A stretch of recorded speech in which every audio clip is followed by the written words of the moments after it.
octubre, el más alto en 13 años en lo que va de este 2021, acumula 5,8, 6% en los últimos 12 meses. Para hablar del tema nos acompaña Alejandro Alarcón, economista de la Universidad de Chile. Alejandro, te vemos en pantalla. ¿Cómo te va? Un abrazo.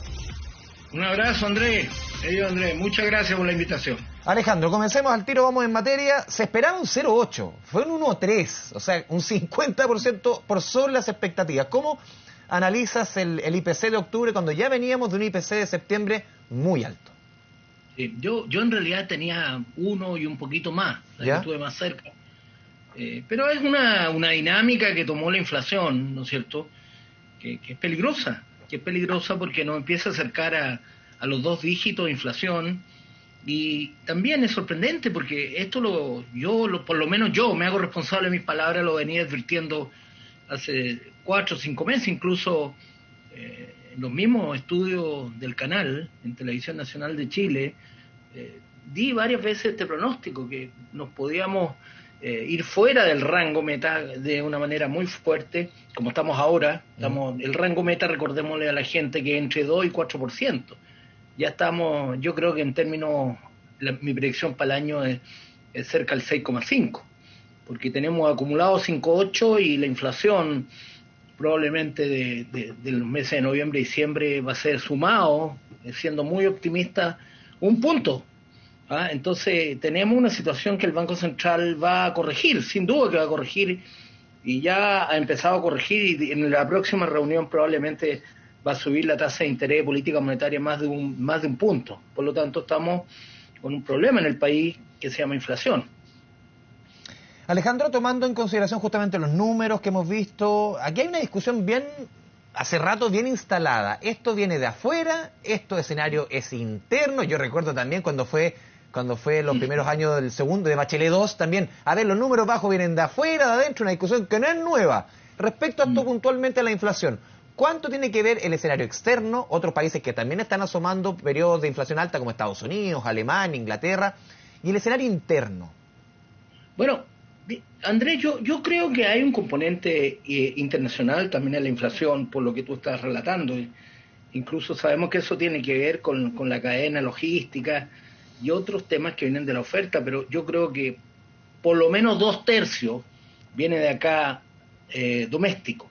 Por lo tanto, es fácil advertir que en esa trayectoria, si no hubiéramos tenido los retiros, para ser muy, muy directo, estaríamos todavía dentro del rango meta y la inflación no sería un problema. El problema de la inflación se exacerbó con los retiros, porque eso provocó una cantidad de liquidez en la economía que fue más allá de lo que la economía podía resistir. Y además, porque teníamos con toda razón un apoyo fiscal hacia la gente que había perdido su pega.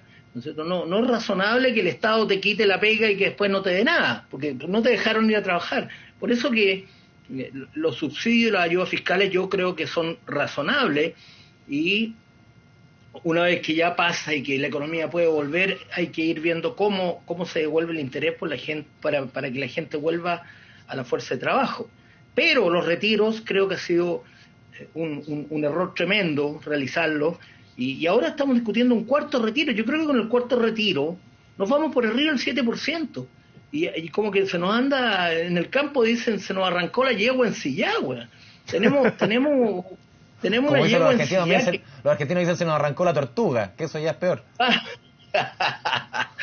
Claro, pero te digo, este es un problema que hay que acometer luego, y porque esto está también adornado por expectativas de inflación para el próximo año por la expansión del gasto. Vamos a vivir una situación económica totalmente distinta a la que vivimos este año. La mayor parte de los pronósticos, incluyo los míos, es que la economía podría crecer entre 1 y 2% Alejandro, el próximo año. Justo en ese punto, que quiero ir a ese punto, porque el otro día escuchando a Nicolás Eizaguirre, él decía, uno de los grandes desafíos para el próximo gobierno, del color que sea, es que ese aterrizaje forzoso sea una suerte como de soft landing, que es un aterrizaje más suave. De acuerdo a lo que estamos viendo de los proyectos presidenciales, quizás hoy día de los 2 candidatos que suenan con mayor favoritismo, ¿se da un escenario de aterrizaje más suave o derechamente no está presente?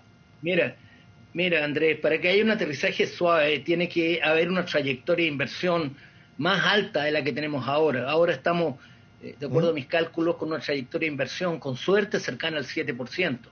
Yo creo que necesitamos para un aterrizaje suave una trayectoria de inversión más cerca del 20%, y para eso se necesita confianza y fin de la inestabilidad política.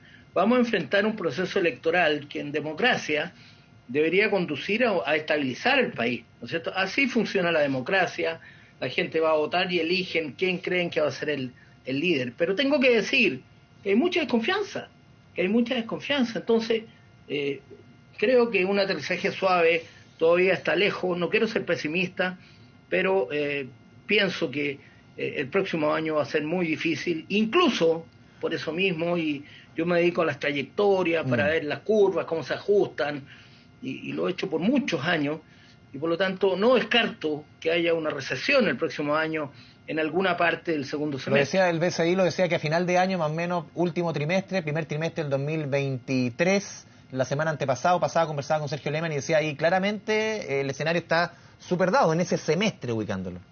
Sí, yo coincido con Sergio. He visto las trayectorias, todos calculamos, todos nos dedicamos, somos como estos, los duendecillos del viejo Pascuero, Santa Claus, a esta altura son trabajando. como el cuco, oiga. Claro, hacer el deliver o el reparto en diciembre. Entonces, en los talleres de los economistas, las trayectorias están bien claras. Y yo estoy de acuerdo con lo que ha dicho Sergio y el BCI. A ver, Alejandro, yo te preguntaba al comienzo sobre el escenario, o sea, cuánto de la inflación es importada, cuánto es local. Este escenario inflacionario, ¿es transitorio o es más bien, o tú lo ves más permanente de lo que se esperaba hace algunos meses? Bueno, el problema que tiene la inflación, que tiene una dinámica incentivada por múltiples factores. Uno de ellos en Chile es la UEF. Y por favor, no quiero decir que hay que eliminar la UEF, porque esto sería como eliminar el termómetro cuando alguien volver 30 años atrás. Claro, entonces no, aquí hay una dinámica de la inflación y cuando la agarra es difícil bajarla porque están las expectativas de la gente. Los mismos trabajadores se empiezan a dar cuenta que su salario vale menos. Salió una estadística el fin de semana donde claramente se ve que la inflación está subiendo más que los índices de salario. Entonces hay una dinámica que presiona porque los precios sean más altos. Entonces yo preferiría, y para eso mismo son los rangos, para eso existen los rangos meta que persigue el Banco Central, que es un gran avance de la economía chilena, de manera que la trayectoria de la inflación se dirija al rango meta a través del uso de la política monetaria, lo que es el uso de la tasa de política monetaria. Entonces, yo creo que acá va a tener que salir el Banco Central, y ya ha dado señales a corregir esa distorsión, porque una vez que se instala el proceso, esto es como, he dicho otras veces, es como cuando te metes en una carretera grande, no te puedes salir hasta que venga el lechero salida. Ya te metiste en la carretera y cuesta mucho salir de la trayectoria de la inflación cuando esta empieza a tener un brío muy importante como el que está teniendo en Chile. Alejandro, en este escenario, tú mencionabas el tema de la UEF, la discusión sobre la UEF. A ver, sí, jugáramos un escenario hipotético, ¿qué significa en la práctica sacar la UEF? ¿Es algo que va a ayudar? Porque muchos dicen, claro, los bancos al final te van a traspasar ese riesgo de otra forma. La UEF es un instrumento. Y hoy día, y solamente te dejo un punto, hoy día conversando en la mañana con Tomás Flores, y él me decía, claro, la UEF tú la podrías, ciertos créditos, cierto tipo de servicios los podrías desindexar de la UEF. Por ejemplo, los créditos más cortos. Por ejemplo, la matrícula de los colegios. Las cosas más a corto plazo, quizás la UEF ahí no tiene mucho sentido. Claro, yo creo que sacar la UEF es mala política, porque los contratos se van a hacer igual en la economía y la gente va a incorporar las cláusulas de reajustabilidad de alguna manera. Nadie quiere perder plata, nadie le falta la información, ¿no es cierto? Por lo tanto, yo creo que es muy mala idea sacar la UEF. Lo que hay que hacer es controlar a través de un Banco Central autónomo la política monetaria. Evitar la expansión excesiva de la liquidez, y ese es el problema de fondo. Lo mismo reza para las fijaciones de precios. Hemos visto como en otros países, en Argentina, están utilizando fijaciones de precios. Un candidato acá ha propuesto la fijación de precios para los medicamentos y suma y sigue. Entonces yo creo que fijar precios no es la solución. La solución es cuidar que la expansión de liquidez en la economía sea adecuada y no provoque una presión excesiva sobre los precios, porque eso termina con el impuesto a inflación. Sí. Sí, el exceso de gasto también se financia cuando el exceso de gasto público se financia con impuesto, inflación, y eso afecta, es regresivo, afecta mucho más a la gente pobre y a los que tienen más recursos. Alejandro Alarcón, te agradecemos este espacio para conversar de economía y algo tan sensible como el costo de la vida con Canal 24 Horas y como siempre, muchas gracias por tu buena disposición. Gracias, Andrés. Muchas gracias. gracias. Chao, chao.